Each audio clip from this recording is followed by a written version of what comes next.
Eagles Entertainment. Eagle Eye in the Sky is fueled by Gatorade, the official sports drink of the Philadelphia Eagles. Anything that move, I don't care who it is. Let's go. Give me everything you got. Play fast, play hard. Let's beat these boys tonight in their house. It's party time. It's party time. There we go. Touchdown! You're listening to the Eagle Eye in the Sky podcast. Now here's your host, Fran Duffy. That's Reddit of the Week, and we're talking wide receiver plays. The Eagle Eye in the Sky podcast, fueled by Gatorade, continues. I'm Fran Duffy, and as always, I think we've got a great show for you here on episode number 239. At the top of this week's show, we've got Chalk Talk, where I chat with legendary NFL wide receiver Mike Quick about the ins and outs of wide receiver play in today's NFL. Now, he and I have done deep dives into this position before, and I don't want to be repetitive, so the purpose of this conversation is to look at a handful of wide receiver traits and determine just how important they are in today's conversation when it comes to projecting wide receivers from college to the NFL. The draft is next week. I know a lot of fans want to hear more about the wide receiver position in general, so we're going to hit on that from A to Z in this chat. But let's not waste any more time. Let's dive into that discussion now in Chalk Talk. Let's get down to business. It's time for Chalk Talk. Well, excited to welcome back to the Eagle Eye in the Sky podcast, fueled by Gatorade, my good friend, Mike Quick. Mike, welcome back to the show. Thank you, friend. It's always nice to be on with you. I love having you on, and we love talking wide receiver play. You and I have had some conversations on this podcast in years past about the specifics of receiver play. We've talked about the difference between hands and ball skills. We've talked about the different facets of route running, yards after catch. So I don't want to be too repetitive. As I said earlier, I think the big thing is let's talk about some of these traits and just how they apply to today's game, because as everybody knows, this game has evolved a lot over the last 10, 15 years. It's constantly evolving, and I think when you look at what's happened in the league over the last couple of seasons, you're starting to see a little bit more run game, but certainly you're starting to see a little bit more gadgetry, I think, with the wide receiver position. We've had the conversations about positionless players and getting the ball to these guys in space and letting them do work. Deebo Samuel, certainly a name that comes to mind from the NFC champion 49ers, a guy that was just used in so many different ways. And I think we could start there because, I remember a year ago, you and I talking about Deebo Samuel and watching him at South Carolina and say, man, like this guy, yards after catch was just such a big strength, such a great tool in his toolbox. And there are certainly guys in this class that can hang their hat on their ability to create with the ball in their hand. So I guess that's my first question to you, Mike, is when you look at yards after catch at the college level, how do you project that to the NFL? Do you feel like that's something that carries over? And then B, how valuable is that trait to have in a wide receiver room? Well, I think it's extremely important to be able to make yards after the catch. And I do believe that you really start to hone those skills at the college level. When you can prove that you can do it, and especially against some of the top colleges, when you can do that at the college level, it just gives you the confidence to do it at the next level. And when you show that has a lot of value. But you mentioned something earlier. You said something about spacing. In today's game, that is so important. And you have to, when you're a receiver, you have to understand that, because now the game has all these concepts. It's very different from like in the 80s when I played the game, where it was the route tree and you're running routes and it's like 585, and the routes because of the numbers, right? And you understand the spacing because of the numbers. Now you've got concepts, you got snags and sticks and all these different concepts, and you have to be able to understand that as a wide receiver, and that's so important. Understand the spacing involved and the timing involved in all of that, as well as the defense. So there's so many variables now that comes into play. So these guys have to really be on that, not just the skills that are important at playing the position, that ability to catch the ball, run after the catch, but it really starts at the traits, understanding these concepts, understanding defenses and how to uncover in these different defenses. And then when you get to one-on-one, it's not just dealing with the concepts themselves, but then when you find yourself in a one-on-one situation, how effective are these guys at getting open, working a defensive back from shoulder to shoulder and getting him to turn where you want him to turn so you can get yourself open. I'm so glad you brought so much of that up, because to me, like, I feel like I wanted our conversation to kind of start off with kind of the juxtaposition, like comparing the value of yards after catch, like creating with the ball, as opposed to like route running and creating separation before the catch. So are you going to be able to make that space for yourself before the catch or after the catch? And I guess really it ultimately comes down to like the kind of offense you mentioned, because you mentioned too, like, the offenses from years ago, it was a lot of isolation route focus. It was a lot of, hey, I need you to be able to win one-on-one, no matter what route that we call. But now you can create space, and there are certainly offenses in the league that are better at it than others, but you can create space for some of these pass catchers to get them out into the open field. And now it's like, all right, maybe the guy's not the best route runner, but if he's quick, if he's athletic, if he's explosive, certainly in a straight line, we can get him the ball in space. Now, can we create? And I feel like it ultimately comes down to what kind of style of offense are you? Are you able to get space for these guys and now let them get the ball and let them do work? Well, that's why a lot of these guys now, and I read the comments from one of the top guys coming out, and he was saying, I'm hoping to get into the right system. There's not necessarily a team that he's looking and hoping that drafts him.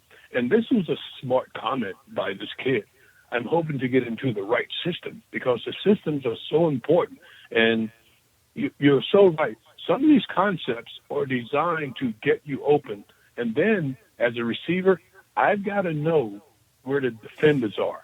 I've got to know when I catch the ball, am I able to just continue on the path that I'm going? Do I need to spin and go back the other way?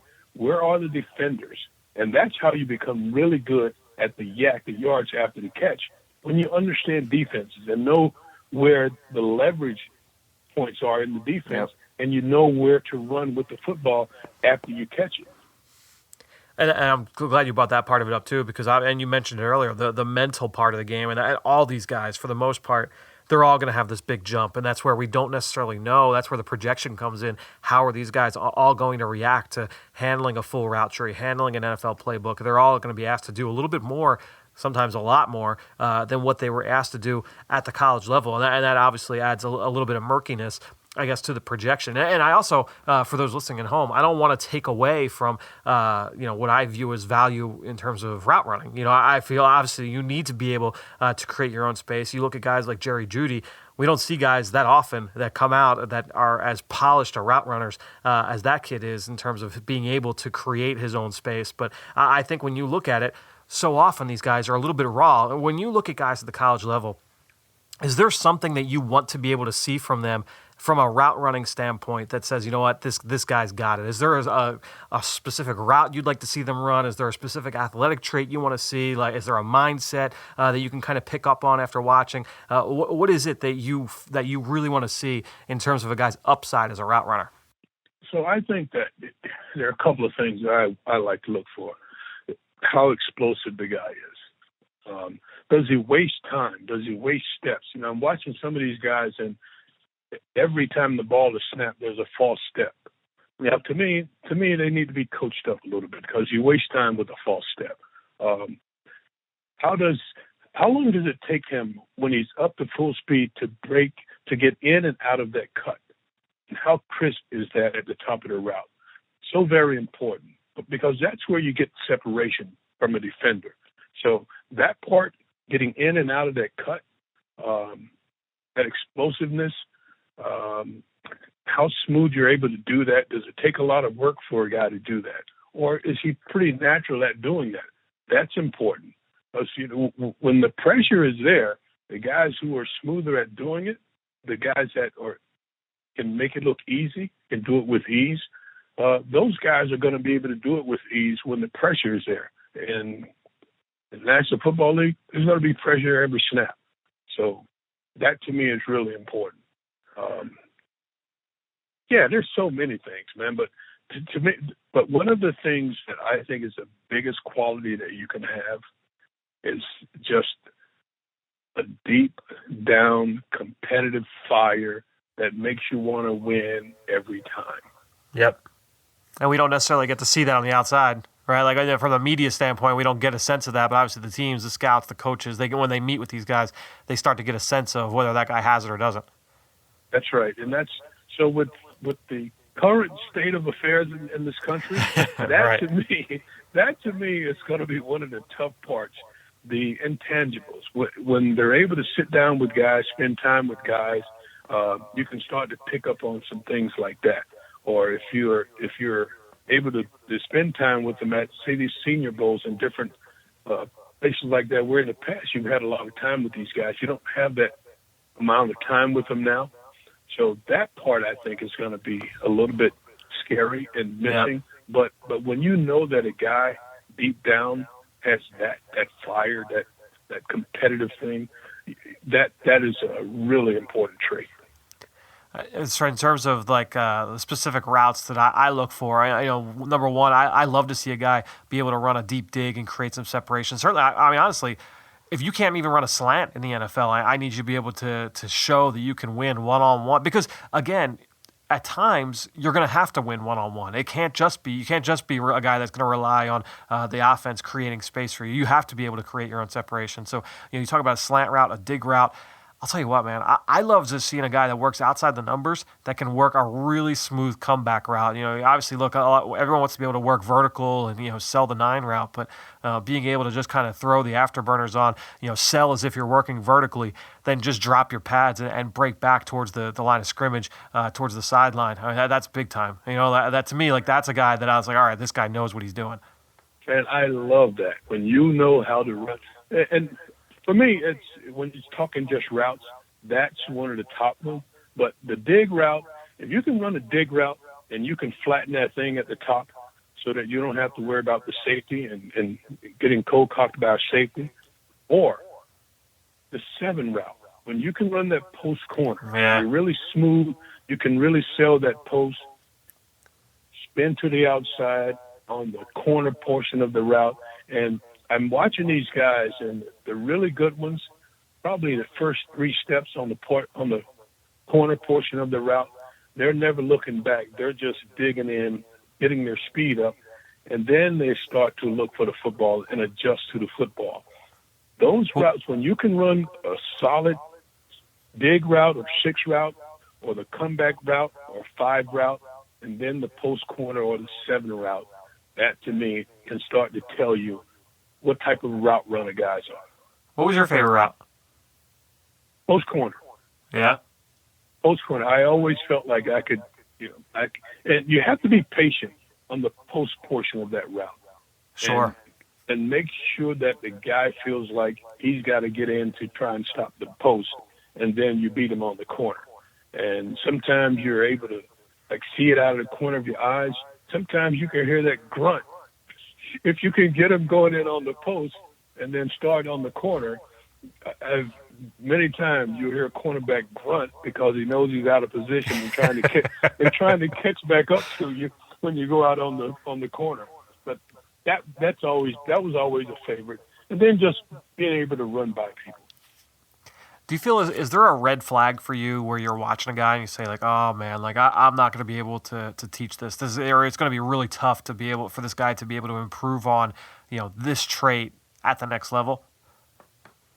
If he's athletic, I just think that you can do something with him. The trait for me is when guys are stiff or not fluent in their movement. It takes an athlete to play that position. I mean, some of the best athletes in the world play the position, and that's what it takes. And if you're not fluent in your movement, to me, that's the first red flag. If you don't have, if you're not able to drop your hips, sink your hips, that ability to drop your hips, get in and out of cuts, that's a red flag to me. You have to be a good athlete, a fluent athlete to play the position.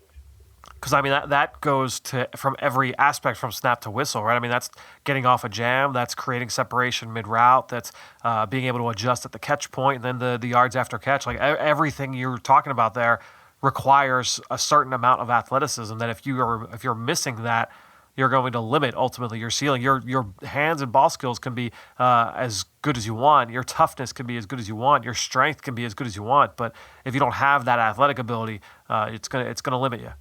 Yeah, if you don't have that movement, you just can't do it. But if you have that, there's a lot you can do with So guys that don't have it, you'll see them get jammed at the line of scrimmage a lot. This game, you're going to have – I do believe that the best athletes on the field are cornerbacks, defensive backs. Right. Yeah. They're in a reactive mode. You know what you're going to do as a wide receiver. So when those guys are in your face playing press coverage and they get their hands on you because you're stiff or you lack the ability to get around guys because you're just not a good athlete, you can't play this game. Let me ask you, because last week I talked with Marquand Manuel, the Eagles DB coach. We just talked about a few different things about DB play. We talked about some of the newcomers coming to the Eagles room as well. Darius Slay and Will Parks and those guys. But I asked him about tackling on the perimeter and just how important it is at the cornerback spot with all the bubble screens, with the jet sweeps, with the perimeter game that it's becoming in a lot of different ways. Do you feel for that reason, if you're going to go back to the other side of the ball, obviously we're talking yards after catch there as well, but even taking that to a next step, blocking, right? Because if you're going to be running those jet sweeps, if you're going to run those wide receiver screens, like you need those guys to be able to win at the point of attack as well. Do you feel that trait is a little bit more viable now than it was even when it was 3 yards in a cloud of dust, 10, 15, 20 years ago? Okay, there's a lot I want to say right here. Yeah. so first of all, let me say this. Anyone listening to this that didn't hear the interview with Fran and Manuel, the defensive backs coach, you need to go back and listen to that last week because it was such a great interview. And he's such a knowledgeable coach. I'm glad he's on this staff. He's going to bring a lot, I think, to this coaching staff with his knowledge. He was a one-time defensive coordinator, just a smart football guy. So that was a great interview, and I really enjoyed that. And let me say this.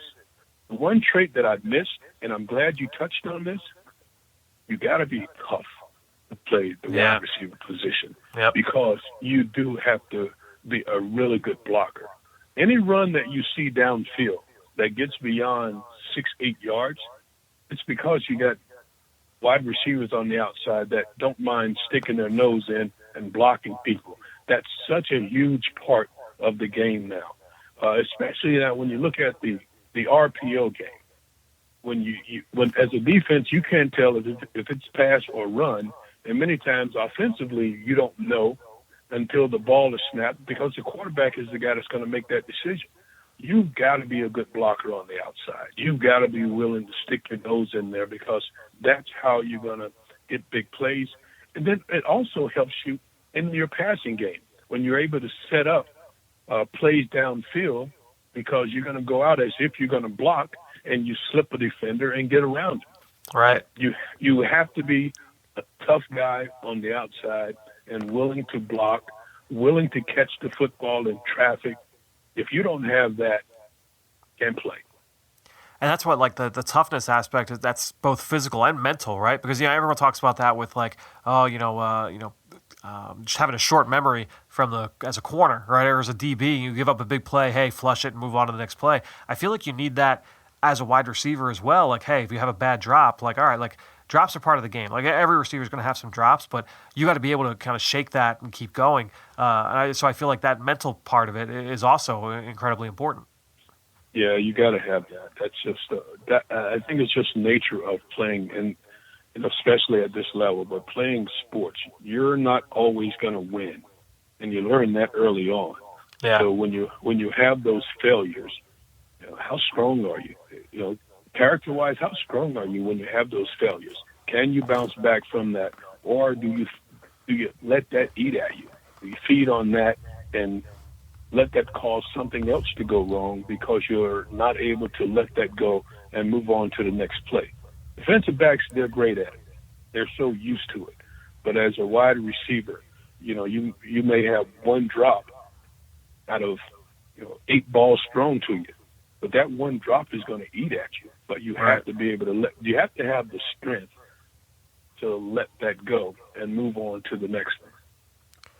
You're talking about toughness, like just the ability to work over the middle of the field, kind of play through contact, and that happens before the catch and after the catch too, Mike. Like that, to me, like that's one of the things. Just watching, I'm always like trying to pick things that I can take away from certain seasons. Like after a season ends, I'll just kind of like do a quick little like powwow with myself and say, like, all right, like what are some of my takeaways? And like one of the takeaways I took from just this past season, watching around the NFL, watching around college football was, like I feel like I need my receiver to be able to make plays through contact, whether he's fighting through contact at the line of scrimmage, mid route, after the catch. Like I need a guy to be able to do that, at all three levels, at every stage of the route. And certainly to me, toughness, that aspect is going to be a big part of that.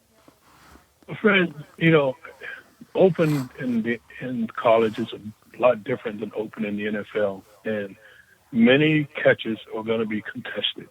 And if you're not willing to go up, fight for the football, try and fight for the ball in traffic, knowing that, okay, I'm going to take a hit. That's just that's just the nature of the position. You're going to go over the middle sometimes. You're going to get hit sometimes, but you got to focus in on what's important, catching the football. Yeah, I'm going to get hit, but that's football. And if you're not tough enough to do that, you're not tough enough to play the game. I think when you mentioned like the RPOs, like the quick game RPO being such a big part of today's league, obviously it is in the Eagles offense as well. You're going to need that ability to be able to create with the ball in your hands. And that's going to require not just, hey, you're not always going to be wide open, but dealing with some contact at the catch point. And, if it's a 5-yard gain at the catch, can you make that 8 yards? Can you make that 9 or 10 yards? Can you make it 12 yards and move the sticks? Like, to me, it's such an important, man. That's where when we talk about yards after catch, kind of bringing this conversation full circle, going back to the beginning. When you talk about yards after catch, to me, it's not just, oh man, like watch him belt off this 78-yard touchdown. To me, it's like, all right, like take that 3-yard catch or that 6-yard slant route. Turn that into 11 yards. Like turn. We talk about with running backs all the time with creating your own yardage and yards after contact and contact balance and stuff like that. To me, I look at that the same thing with the receiver position. Like, can you get us an extra first down just because you picked up an extra 4 yards? Like to me, like that is such a big part of having success at the receiver position. You don't always see that first round picks, second round picks, but you might see that with a 5th or 6th round guy. He's got that trait, and to me, like that's something that's just so valuable in today's game. And I think that many times will go back to understanding what defenses are doing. If I've got a slant route versus man or versus zone, I've got to know when I catch the ball, if I got that cornerback on my hip, where's the next most dangerous defender? Right. And how do I get away from that guy? Am I able to run through a tunnel and take it all the way to the other side? Or do I put my foot in the ground and go north-south right away? You've got to understand where the defenders are. And when you understand that, when you understand defenses, it makes the game a whole lot easier for you as a wide receiver because you know where everyone is. Do you feel like that? Do you feel like that spatial awareness though is a learned trait, or is it something that you like either have or you don't, or does it take extra reps? Like, how does a guy improve in that area? You learn that. Because I think about when I first came into the league, and I didn't know a lot about reading defenses. I mean, I could tell if they're in a 2-deep zone or just some of the basics. But after spending my first year in the league under Dick Vermeil,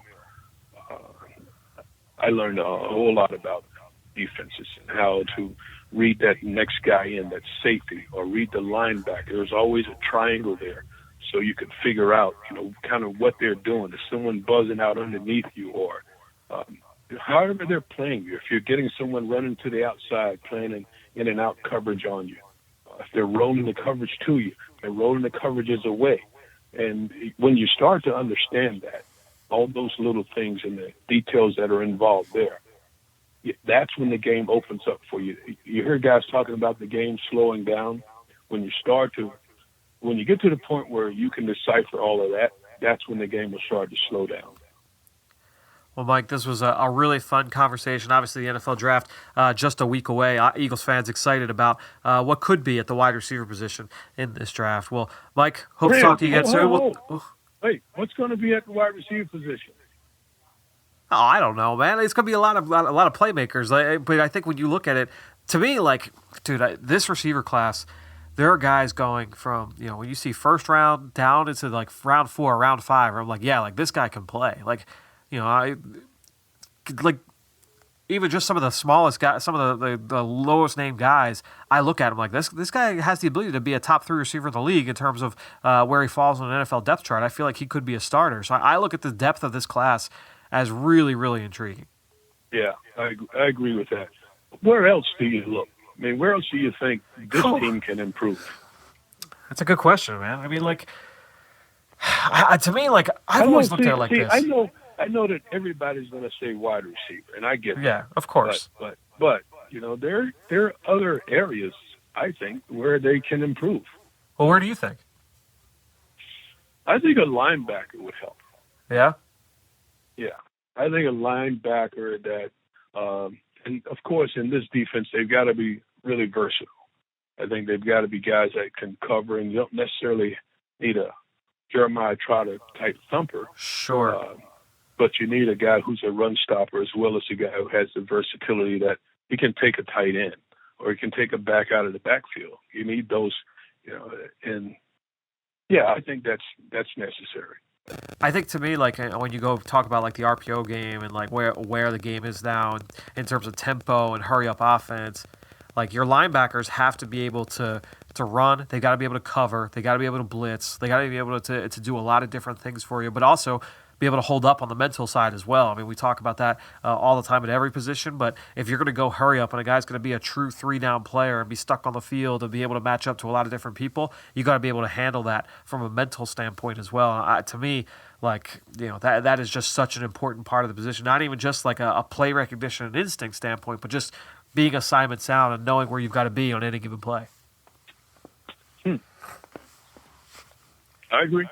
Yeah, but it's gonna be fun, man.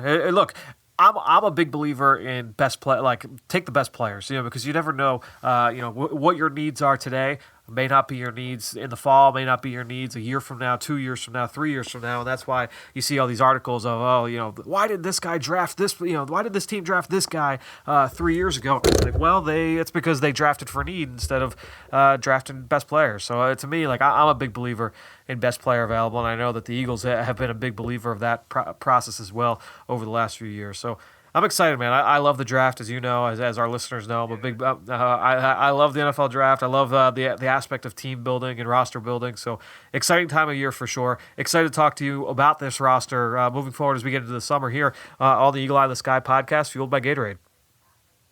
Thanks, Fran. Enjoyed it. Stay safe.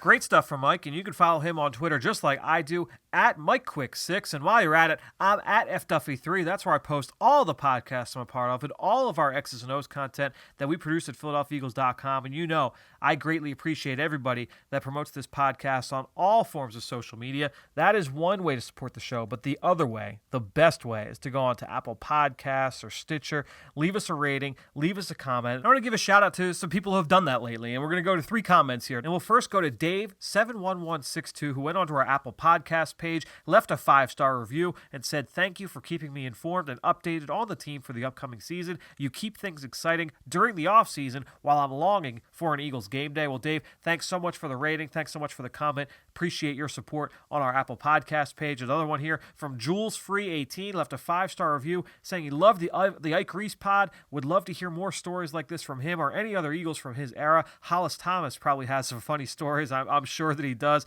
Working on some of those, maybe for the summer. We'll hit on a couple more of those. I really enjoyed that conversation with Ike, and I'm hoping to do more of those for sure in the future. Last one here. "Hey guys, love the show. My buddy's trying to convince me to trade up to get Oklahoma wide receiver CeeDee Lamb. Would give up 21, 103, and 145. I'm not a fan of this. Think there's great depth at the receiver class. What are your thoughts on moving up for a premier guy versus staying and trading back for more picks?" So that comes from BMB Baller. Left that 5-star review. All right, so BMB. Obviously, it's a loaded question, and you don't know the scenario, right? Obviously, we don't on the outside. But I think when you're looking at the possibilities of trading up versus staying put or trading back the number one thing you're going to look for too. Look, this team, they've already made one trade this year with Darius Slay where they gave up a couple of picks. You don't want to give up too many picks. You'd love to be able to come out of this draft with a host of young talent, trying to replenish this roster, get some youth on this depth chart. I think that's number one thing to certainly consider. That being said, I wouldn't rule out a trade up. Obviously, whenever the situation is there, if you feel that this guy is worth it, whether that is a CeeDee Lamb or a Henry Ruggs or a Jerry Jeudy, if one of those guys you feel is definitely worth it and is exponentially better than what you would get if you were to stay put at 21, if he's 2 players more worth it, then you make that deal, you keep going, and you find other ways to be able to replenish the depth chart. But ultimately, I think I agree with you in that there is a lot of depth. It ultimately just comes down to, though, how the coaches and how the front office feel about those receivers. They've obviously had a lot more access, a lot more experience being up close and personal with these players than we have. They're going to have great feels for all of these prospects, not just the receivers, but obviously every position in this draft. So to me, if you love the player, if you feel, you know what, this guy, we cannot leave this draft without this player, sure, you try and make that move. If you feel like you could stay put or move back and get similar kind of talent or even more talent, you stack more picks on top of that with a trade back, I think then you're saying, all right, well, you got to compare that value. But look, I'm not in the camp of always trade up, always trade back, or stay put. I think you have to be very smart. You treat each situation as its own case. As far as CeeDee Lamb goes, the guy's very, very interesting. I mean, I wrote down while watching him at Oklahoma, this goes back to my study of him over the summer, I watched CeeDee Lamb as a sophomore and thought he looked like DeAndre Hopkins, a guy that was just automatic at the catch point, was excellent at playing the ball in the air, very, very tough with everything he did. A lot of the things you heard us talking about with Mike, he's great after the catch, was outstanding with the ball in his hands in the Big 12. Will that carry over to the NFL? We'll have to wait and see. It's not like DeAndre Hopkins is known for his creative ability after the catch, but I think when you look at CeeDee Lamb, certainly one of the premier talents at wide receiver in this class and a very, very intriguing player moving on to the NFL. So, BMB, really appreciate the question. Thanks so much to all three of you guys for all the comments you left on our Apple Podcast page. We've only got 1 or 2 left in the hopper now, so if you want to throw us your support, go on to Apple Podcasts, Stitcher, wherever you listen, leave us that rating, leave us that comment. So, all that being said, I think that'll do it. Another show in the books here on the Eagle Eye in the Sky podcast, fueled by Gatorade for everybody here at the Duffy House. I'm Fran Duffy. We will talk to you next week.